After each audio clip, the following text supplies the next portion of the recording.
That's on behalf of a trust gets rotated from person to person every 2 years.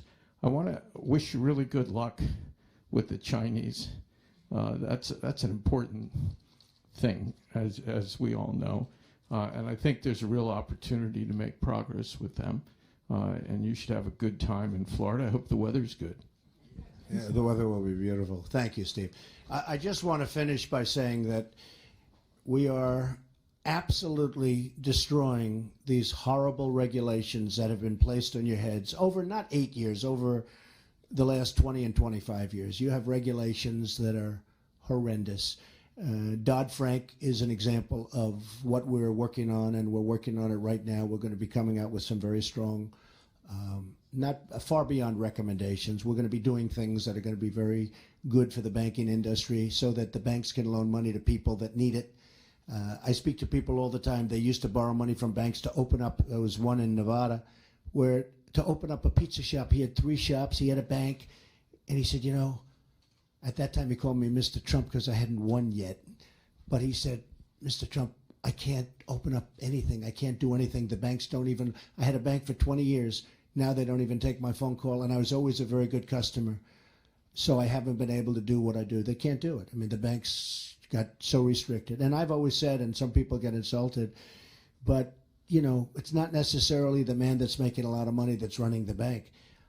You look at the folks from government that are running all over the banks, they're running the banks. And the people that are really, you know, the head people, they're petrified of the regulators. They're petrified.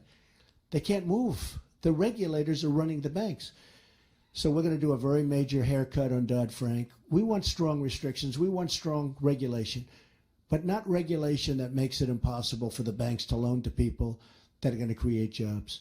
But we're doing, that's just one example. We're doing so many cuts on regulations, and we have a book on regulations, and if you add them all up, it goes up to the ceiling 3 times over. It's just one after another after another. It's just like that chart. I thought that chart was so descriptive. And every industry is just like that chart. And that's to build a simple roadway or highway. That's what you have to go through. And we're going to be able to get rid of 95% of that and still have the same kind of protection. And we want safety, and we want environmental protection. I mean, I've won awards on environmental protection. I'm a big believer, believe it or not. But we want that kind of protection. We want clean air, and we want clean water. But we shouldn't have to get the approvals from 16 different agencies for almost the same thing. So we have a country with tremendous potential.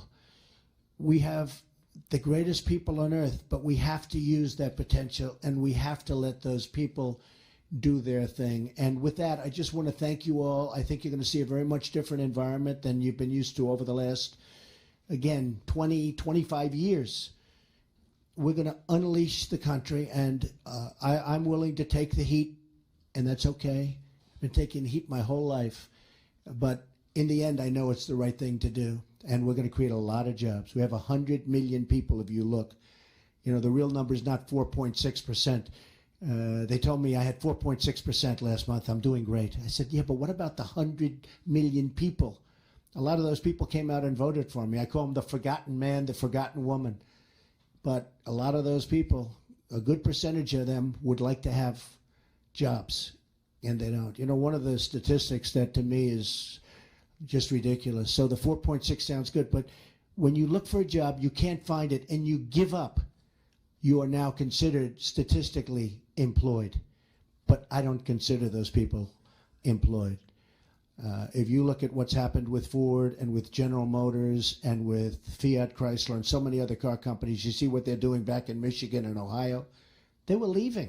They were going to Mexico and many other places.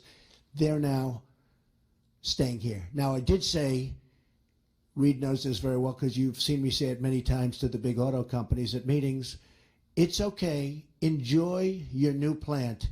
Please send me a picture. I'm sure it's going to be lovely.